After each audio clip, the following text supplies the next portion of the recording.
You live in the matrix, and you live in it in at least two ways. One way is conceptual and the other is physical.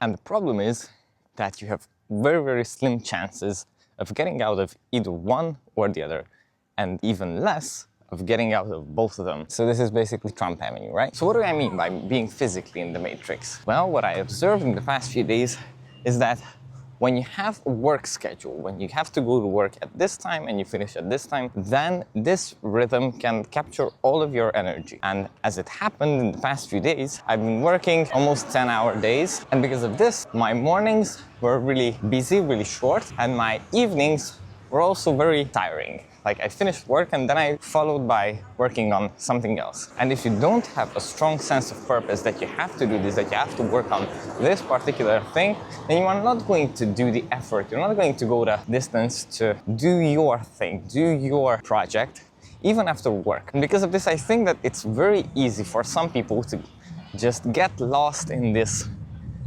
rhythm.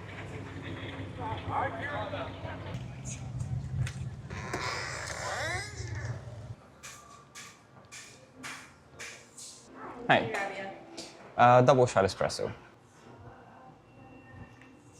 So that's the physical part. And as for the conceptual part, the idea came from this book. I've read it already once, but I'm rereading it now to refresh everything. But the idea is that if you get stuck with certain ideas, if you get stuck in a certain frame of mind, and you get locked into a conceptual matrix and you can't really escape it, you can only escape it by breaking it, by breaking the old matrix and creating something new. For example, in architecture, I see this very, very well, that people have been locked into a certain frame of mind, a certain perspective, a certain way of thinking, and it has ruled architectural thought for quite a while. And the thing is that you can't really shape how things work out. Like, for example, both the physical and both the conceptual matrices are created by social forces, created by forces outside of you.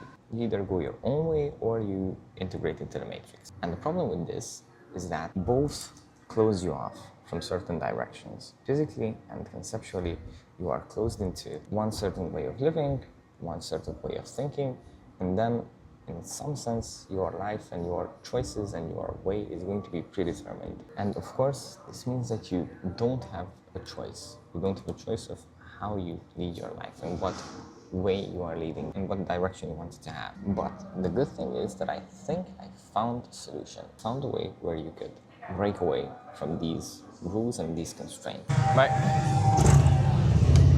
And I think that there are essentially two solutions, and one that I prefer. If you let others guide your life, if you let others decide how you live your life, you follow a work schedule defined by another person and you don't do anything outside of it, you just focused on that one thing, then you are going to be closed up in both physically and conceptually, in one certain way of thinking, in one certain way of living. To escape this, you have to do something different. You have to do something outside of your work, outside of your job, to keep you grounded, to keep you balanced. Either you become hyper-specialized in whatever you do. You go deep, deep, deep into a rabbit hole. You become the guy, you become the expert in the field that you are doing. And then you can do whatever. What I'm sure about is that the other way has been tested by time. The other way has stood the test of time. And we look up to the people that embody this type of solution. This is the way of the Renaissance man. The Renaissance man who is not a specialist, but a generalist. He mastered many different skills. He knows a lot of things. Because of this, he's valuable on all of the spectrum. He doesn't have a set role for himself. It's not like he's a lawyer, he's a writer, he's a journalist, and that's it. He's not set in a box. He's a Renaissance man. He is master of many skills. You have to become this. And I'm saying this for myself as well, because I have to become this. That's my aim. And one of my favorite scenes in The Matrix, because that's where all this video started from, is the scene where Morpheus shows Neo the Matrix and how it works.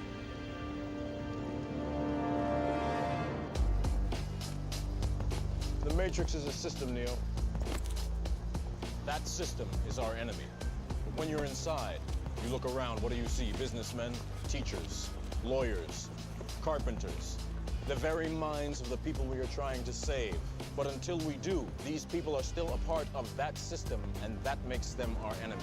You have to understand, most of these people are not ready to be unplugged. And many of them are so inert, so hopelessly dependent on the system, that they will fight to protect it. Were you listening to me, Neo? Or were you looking at the woman in the red dress? I was... Look again. This scene describes our current situation very well, and the context from which you have to step out of.